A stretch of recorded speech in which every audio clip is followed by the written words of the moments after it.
Il n'y a aucune femme romaine qui a laissé, gauloise qui a laissé son nom dans l'histoire de l'humanité. C'est pas possible ça. Si le pharaon passait sa journée à courir derrière des sangliers, est-ce qu'il aurait fait les grands temples du Ramesséum? Le temple d'1 million d'années? Il n'y a aucune femme dans la civilisation gauloise qui a régné.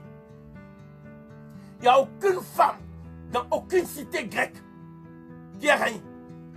Aucune femme n'a régné à Sparte, à Athènes, à Mytilène, à Phocée, à Glazomène. Jamais. Aucune femme n'a régné à Rome. Il n'y a jamais eu d'impératrice à Rome.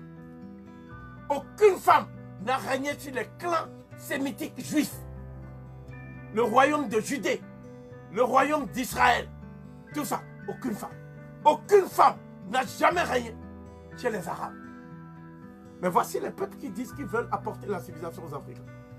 Or, si aucune femme n'a jamais eu de promotion, n'a jamais régné, ça veut dire que cette civilisation était basée sur l'oppression de la femme par l'homme. Or, nous savons que c'est la femme qui donne la vie. Si vous opprimez celle qui donne la vie, ça veut dire que vous opprimez les vivants qui naissent des femmes. Parce que les femmes donnent la vie.